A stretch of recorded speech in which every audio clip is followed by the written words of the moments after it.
नमस्कार। आज आपको पता है कि अपना जो दूसरा अध्याय चल रहा है और आज उसकी जो है अंतिम चौपाइयाँ हैं, जिसकी आज अपने क्या करेंगे, व्याख्या करेंगे। उसके पश्चात जो अपना ये अध्याय है वो पूरा हो जाएगा। अब अपना जो वार्तालाप चल रहा था कि जो मंदोदरी है वो रावण को बार बार समझा रही है। अब अंत में क्या होता है, इतनी चौपाइयों में तो रावण और मंदोदरी के बीच में वार्तालाप चल रहा था, लेकिन अब ये जो अंतिम चौपाई है ये उस युद्ध के बाद की चौपाई है कि जब राम और रावण के बीच में युद्ध हो जाता है और उसमें रावण की मृत्यु हो जाती है। और जो मंदोदरी है वो रावण के शव के पास बैठी हुई क्या कर रही है, विलाप कर रही है और कह रही है, तब बल नाथ डोल नित धरणी। अब रावण की मृत्यु हो गई है, मंदोदरी उनके शव के पास बैठी हुई विलाप कर रही है और कहती है कि तब बल नाथ डोल नित धरणी। धरणी का अर्थ होता है धरती, कि जिसके बल के आगे जो धरती है वो सदैव क्या है, कांपती रहती थी। कि रावण इतने बलशाली थे और जिसके बल के जो डर के कारण क्या है वो धरती कांपती रहती थी। तेजहीन पावक, पावक का अर्थ होता है आग, शशि का अर्थ होता है चंद्रमा और तरणी का अर्थ होता है सूर्य। कि जिसके तेज के आगे जो सूर्य है, आग है, चंद्रमा है, वो भी क्या है, तेजहीन हो जाते थे। शेष कमठ सही सके न भारा। अब आपको ध्यान होगा कि कहते हैं कि जो हमारी पृथ्वी है वो क्या है कि पहले कछुआ है, फिर कछुए की पीठ के ऊपर क्या है, शेषनाग फन फैलाकर बैठा हुआ है और उसके ऊपर क्या है, जो हमारी जो ये पृथ्वी है वो स्थित है। यानी कि शेष कमठ सह सके न भारा, कि इस पूरी पृथ्वी का भार सहन करने वाले शेषनाग और कछुआ भी क्या है, आपके भार को सहन नहीं कर सकते थे। सो तनु, तनु का अर्थ होता है शरीर, कि सो तनु भूमि परेऊ भरी छारा। कि आज वही आपका शरीर इस पृथ्वी पर धूल से भरा पड़ा है। कि जिसके बल के आगे क्या है कि सब चीजें क्या है, निर्बल हो जाती थी, आज वही क्या है कि इस धरती के ऊपर धूल से भरा हुआ पड़ा है। वरुण कुबेर सुरेश समीरा, कि रण सन्मुख धरि काहू न गिरा। कि जिसके बल के आगे कुबेर जो सभी देवता है, हवा है, कोई नहीं टिक पाता था। और युद्ध में भी क्या है कि आपके सामने कोई भी नहीं टिक पाता था। कि आप इतने बलशाली थे, लेकिन आज वो आपका बल व्यर्थ ही चला गया। भुज बल जीतेऊ काल जमसाई, कि आपने अपने भुजाओं के बल पर क्या है, काल को और यमराज को भी क्या है, जीत लिया था।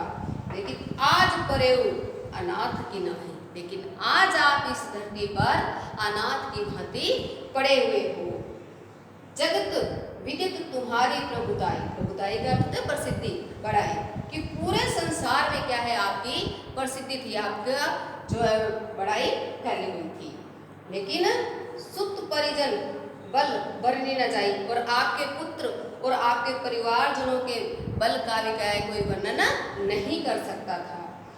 राम विमुख उस हाल तुम्हारा, लेकिन उस राम से विमुख होने के कारण क्या आपका ये हाल हो गया कि आप इस धरती पर पड़े हुए हैं।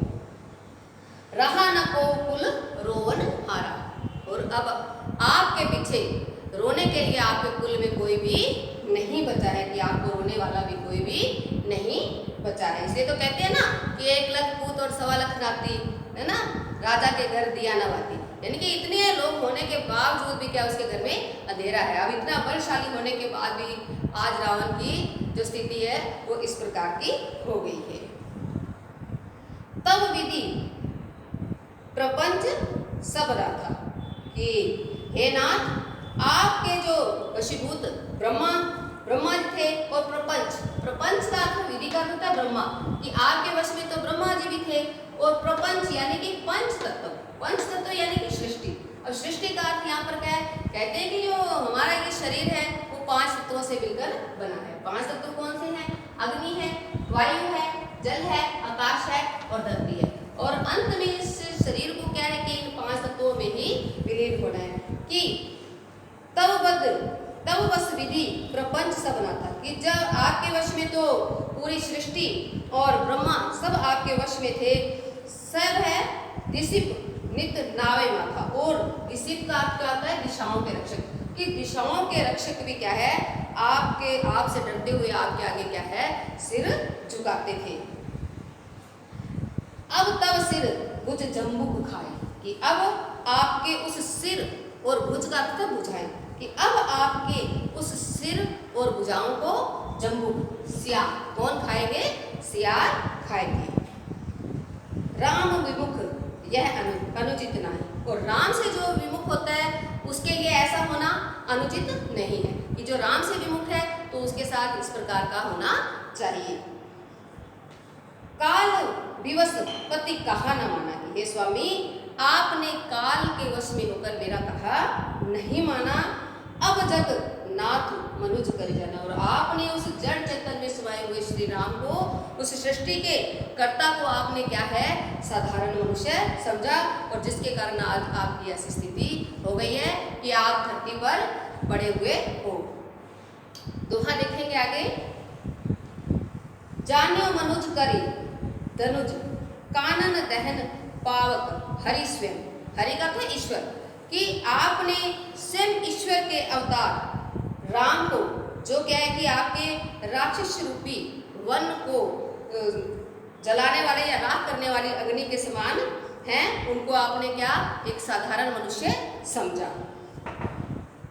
जेहि नवत शिव ब्रह्मादि सुर पिय भजेऊ नहीं करुणा में, कि आप जिसके आगे क्या है, ब्रह्मा विष्णु देवता सब उनको पाने के लिए क्या करते हैं, उनका भजन करते हैं, लेकिन आपने उस करुणा में श्री राम का भजन नहीं किया। आ जन्म ते पर द्रोहरत पापोग में तब तनु अहम। हो गया कि आ जन्म यानी कि आपने जन्म से लेकर मृत्यु तक पर द्रोह, दूसरों से क्या किया, विद्रोह किया। और आपका जो ये शरीर है, तनु का मतलब होता है शरीर, कि आपका यह शरीर क्या है, उस पाप रूपी जल की बाढ़ की तरह रहा है, कि आप पाप करते हुए आगे ही आगे चलते रहे। तुम्हें दियो निज धाम राम नमामि ब्रह्म निराम है, कि फिर भी उस राम ने तुम्हें क्या किया, कि वो आपका जो अपना जो परम धाम वैकुंठ आपको दिया, आपका उद्धार किया।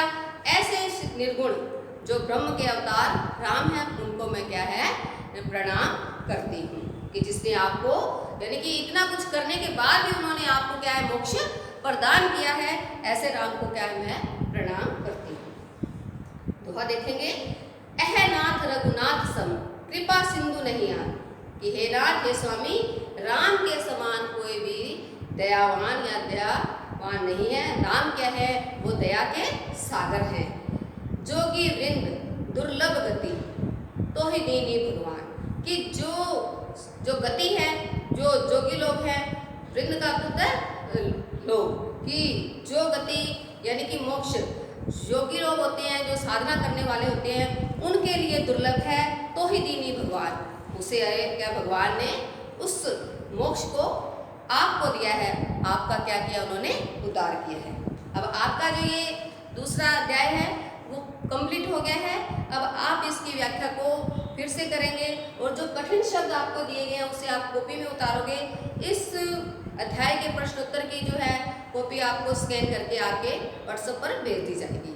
धन्यवाद। अब आगे मिलेंगे अपने इसी जो भाग के गद्य खंड का जो चैप्टर है उसके साथ मिलेंगे।